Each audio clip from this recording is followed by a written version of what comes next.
pripun entuk damel napa mboten anggenipun boyong Prabu Pandhu Dewayana. Wah, ladal. Kok upama aku ra mlayu saka kedaton mestine bakal lebur tumpur tanpa dadi. Luripun kados pundi sampeyan paring dawuh mekaten? Merga nalika semana Prabu Pandhu Dewayana tak boyong marang negaring Pringgondani jumbu kelawan pengendikaning Kanjeng Rama Trembuka. Ewadene nalika aku didangu wigatine apa? Aku ra iso ngaturake wigatine apa sinuwun Prabu Pandhu rawuh ana ing negaring Pringgondani. Wekasan dadi dukane Sang Adipati Dastarata. Nganti dadi padudon nglawan aku ana ing jroning negara Ngastina kok. Wula terus bareng ngono aku disumbari yen ora lunga saka daton negara Ngastina arep digrayang nganggo aji lebur seketri. Dumule aku oncat saka kedaton. Nek tak pikir-pikir sampeyan iku ya kleru. Klerune ing atase didhawuhi kaliyan Geng Rama ora nyuwun priksa kersane napa Sinuwun Prabu Pandhu diaturi rawuh enten negaring Pringgondani. Ratu pundi mawon niku nek ajeng diboyong diaturi rawuh nek ora ngerti karepe niku ya mesti mboten purun. Aja kok ratu undangan mawon pun. Nek ora ngerti karepe undangan niku napa, kersane napa rapat, napa genduren. Niku ya ora bakal do teka ming katuran rawuh, ngoten ta ya ora bakal do teka. Mesti do mikir nyumbang apa ora. Lan sak piturute lah sampeyan diaturi Kang Rama didhawuhi Kang Rama supaya mboyong Sinuwun Prabu Pandhu tanpa nyuwun priksa. Lah Sinuwun Prabu Pandhu ya ora kepareng rawuh teng Pringgondani ngantos dados dukane Sang Adipati Dastarata ya tega. Lah iya. Benjang malih niku nek diutus Kang Rama Arimba kowe mangkata Sinuwun Prabu Pandhu boyongan rawuh ning Pringgondani. Lah panjenengan nyuwun priksa kersanipun menapa Rama? Ngoten. Nek Kang Rama pun paring dawuh kersane aku kepengin sak pejakong karo Sinuwun Prabu Pandhu mergo aku minangka murite. Aku arep taren upama liyane mbok perlu napa? Niku dadine gamblang ora kok. Senengane grusah-grusuh. Terus ngetokke le jiwa muda men ketok le semaguh ditimbali wong tua didhawuhi wong tua terus klepat tanpa nyuwun priksa.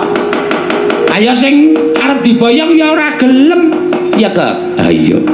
Apa-apa ki men gumantung jawab kok. Jawabe ngono lho. Lah iya.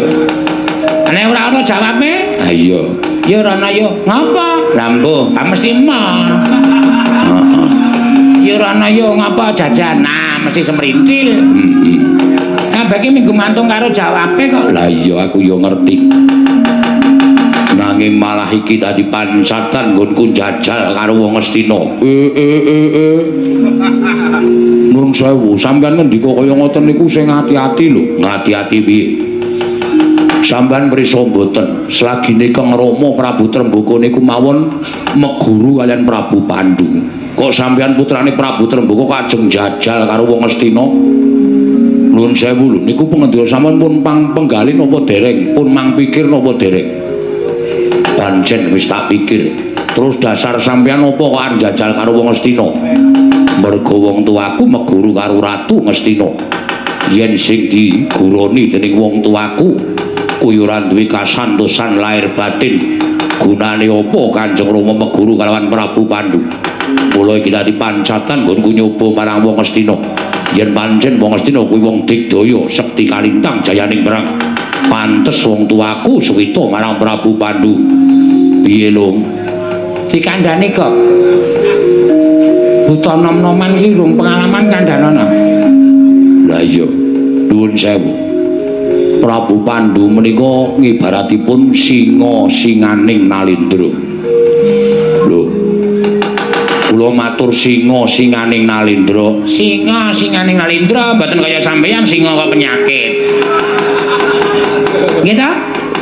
Singa singaning Nalindra menika ora ana ratu sing wani karo Prabu Pandhu Dewayana. Dasare ratu sing ngateken ati suci pepayung budi rahayu tumindake apik ora tau nalisir saka angger-anggering kautaman.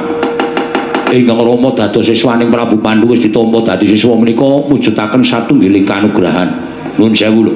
sampeyan kali kula menika tuwa kula. Mula nek kula ngunekke sampeyan niku bayi wingi sore durung ilang pupuk lempuyange. Dumeh dadi putraning Prabu Tremboko arep nyoba karo kasantikaning Ratu Ngastina. Nuwun sewu, kula nyebutake iwak kecemplunging wuwu sulung mlebu geni. Ora bakal iso urip mesti modyar. Aku Harnodi kaprawiraning wong Ngastina, mboten sak ketemu Prabu Pandhu. Sampeyan ketemu kalih Patih Ngastina, sadurunge mandira jajar Patih Gandamana. Ngastina niku ora tau wonten parang muka, Ngastina niku ora tau ana penjahat, Ngastina niku ora tau ana maling, Ngastina niku ora tau ana begal kecu ngampak niku merga Patihe Gandamana. Niku Patih Digdaya. Lho, mula nganti kaliyan ingkang Narendra Ngastina Prabu Pandhu dianggep kadange taruna merga nuwun sewu nek carane ketoprak Angling Darma karo Bathik Madrim. Lho niku nek Ngastina nggih niku Prabu Pandhu karo Patih Gandamana niku digdayane kabeh digdaya. Nek sampeyan iso ngalahke Patih Gandamana adu arep karo Prabu Pandhu, wes kentekan ngakal sampeyan. Tenan niku. Kula mboten goroh. Arep sampeyan gedhe kaya ngoten Prabu Pandhu ming klemak-klemek ngidak telek ora pendeng. Tembunge iki nek cara Jawa ngidak kapuk ora pendeng, ora kok telek. Padha-padha empuke. Ora sak tak protes to? Ya. Ngidak telek ora pendeng ning tetep digdaya kliwat ukur, mula sampeyan ngatos-atos. Yo, aku tak gugu ngono mau. Nek yen durung buktekake katiasaning wong Ngastina. Malah yen perlu iki dadi pancatan mbok menawa aku iso ngasorake wong Ngastina. Aku iso mboyong Prabu Pandhu sarana aku ngalahake wong Ngastina. Kaya ngopo pengalembanane wong tuaku kalawan aku. Wah, jan ngeyel tenan. Kuwi pun monggo mang nyoba nek mboten kandhane mboten gugu mang coba kula mboten ajeng melu-melu. Nek wonten bobol boloting lakon kula wis ora kainan lho, kula wis elek-elek karo sampeyan. Yo tak tampa nggon ngelingake karo aku. Ning mula coba tak jal-jale dhisik wong Ngastina ngatos-atos kemawon Raden Arimba ya togoku ya jado-ado lawan aku.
Pinututi lamun katututan lamun mangsa prawira digdaya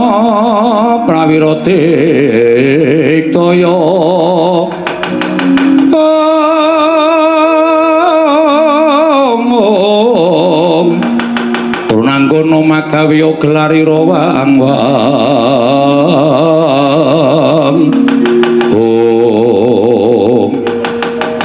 ngaglah gergancang ora bangling Patih Ngastina Patih Gandamana wong mulang sarak ora tau dituturi karo gerangamu kowe bayi wingi sore ora nganggo tata krama karo Patih Ngastina Patih Gandamana Arimba ana dawuh mapa Patih Gandamana wanter ngendikaning Sang Prabu Pandhu Dewayana yen ora bakal tedhak ning negara Pringgondani yen durung cetha apa wigatine Ratu Gustimu Prabu Tremboko ngrawuhake marang pepundhenku Sang Prabu Pandhu Dewayana pancen tak jarak aku ora ngerti wigatine ingkang luwih wigati dina samengko kanthi pancatan iki aku iso njajal karo kasektening wong-wong Astina yen kasektening wong Astina kalah karo kasektening anak Prabu Trembuku aku mboyong Prabu Pandhu sarana aku bisa bedah negara Ngastina apa ora bakal